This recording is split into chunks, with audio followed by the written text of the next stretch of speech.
Hello all! Rick here breaking down a new class of vessel, the Reliant class, that first featured in canon alongside 4 other classes from Star Trek Online in Picard's second season. I've already covered the other 3, so here's the last of these ships. The Reliant class was designed for Star Trek Online by Hector Ortiz in 2017 and modelled by Thomas Moroni. The class was designed to be the 25th century replacement for the Miranda class, and one of the first to establish an overall look to the ships of that era.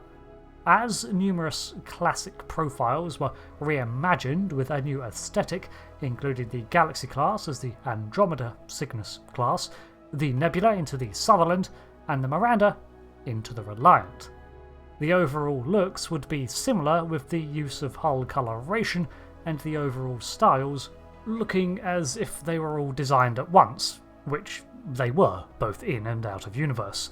A lot of effort was given to maintaining the Miranda class's proportions when creating the Reliant to clearly show that the design inspiration was there and it was to undertake similar roles as its preceding designs. The game also features a class called the Shakar class, which was also a Miranda-style variation that preceded this design, but I think you can see what I mean when I say the newer designs all shared a look. The name Reliant, much like the Sutherland, was chosen as the name of the class after a famous vessel of the inspiring class of the same name, in this case the Reliant of Star Trek Wrath of Khan. In universe, the Reliant was designed to follow the same premise as the Miranda class, meaning that it was a light cruiser designed to be able to undertake both scientific surveys, logistics and regular patrol duties, while having the same efficient use of space as the Miranda. It would operate frequently as part of the Logistical and Operational Support Corps, and there was the same focus of utility but a renewed bolstering of its mobility when compared to the older class. It was also to prototype a myriad of new technologies that would go on to become Federation standard, being the first of these new vessels to incorporate what would later become known as 6th generation enhancements. On a larger stage, it was also designed as an answer to the Romulan and Klingon vessels that occupied similar roles within their respective fleets. This gave the Reliant class the mission profile of the Advanced Light Cruiser, alongside being an adaptable testbed for these new, soon-to-be routine, innovations.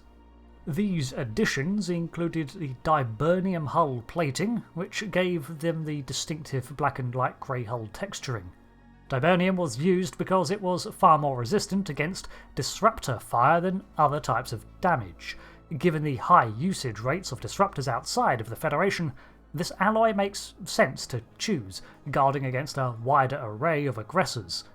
It was also field testing a limited quantum slipstream drive based on the research of Admiral Janeway's USS Dauntless that was seeing wider implementation. Although used on prior ships, the biggest point of the Reliant class was to be at the front of consistent implementation of these technologies.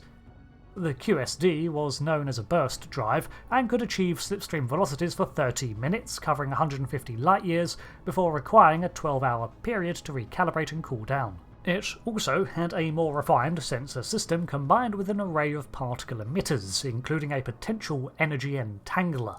This device was a strange one that tied the energy present in the weapons output of enemy ships into the impulse systems of the Reliant, effectively siphoning off a small degree of power to improve the ship's sublight maneuverability.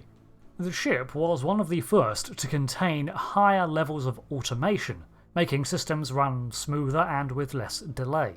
Ships always were incredibly autonomous, with the computer cores being close to thinking artificial intelligences as it was, but the Reliant class was designed to manage intricate systems with minimal fuss. This change, while not as impressive as a warp core overhaul, was nonetheless one of the more important, considering every system was enhanced by the alterations. The first of the class was the USS Reliant NX-90200, and constructed at the San Francisco Fleet Yards in 2397. The Reliant was designed alongside the schematics for the Sutherland and Gagarin class ships, each of these fitting into a different role, each being a 6th generation starship. The Reliant class would feature the same large hangars as the Miranda had done, giving it not only an impressive array of auxiliary craft but additional cargo space. This made it ideal in roles such as delivery, support and disaster relief efforts.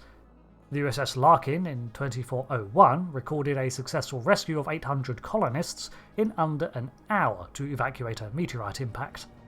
Much as with the Miranda class, thought was given to making the Reliant modular, and there were variations with heavier weapons platforms or additional sensor pods.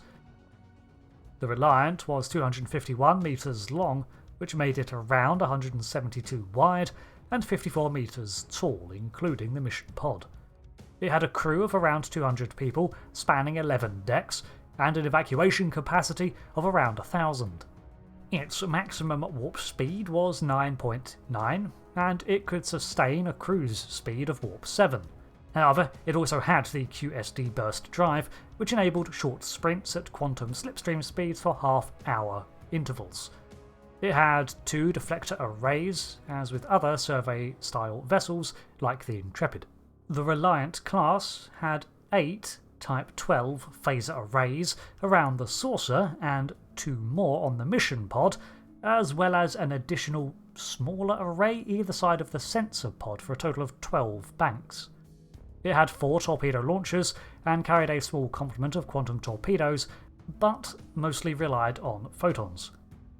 In terms of auxiliary craft, if the shuttle bays were fully stocked and not being used for cargo, it could hold 18 shuttlecraft in total, but often ran with around 10.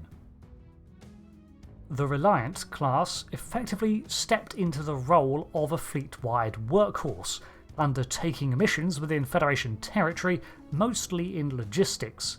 Occasionally, a lucky ship might find itself assigned to a patrol or survey mission, but for the most part, these vessels were busy running around UFP territory on courier duty or taking on lightweight missions. Whereas the Miranda class was designed as a battleship, then adapted to this role, the Reliant was always supposed to be a workhorse. This means, while the Reliant is an overall improvement of its prior ancestors, that is only a product of the latest technologies. It is not the fastest ship, nor the toughest, and certainly not the most prestigious exploratory craft.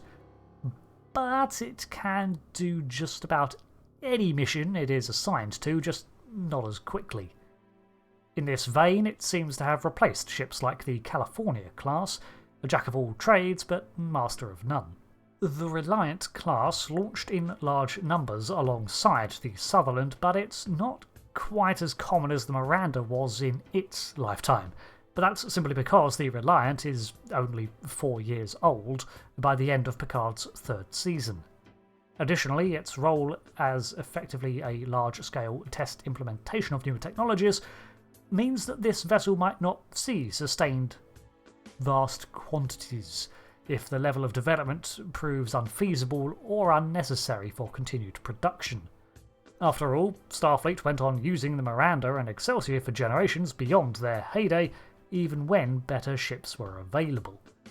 So the Reliant class might get phased out as unnecessarily complicated for its more menial tasks, but I guess we'll see. Thanks for watching this breakdown of the Reliant class light cruiser. I've been Rick, and I'll see you next time for another lore video. Thanks again, and goodbye.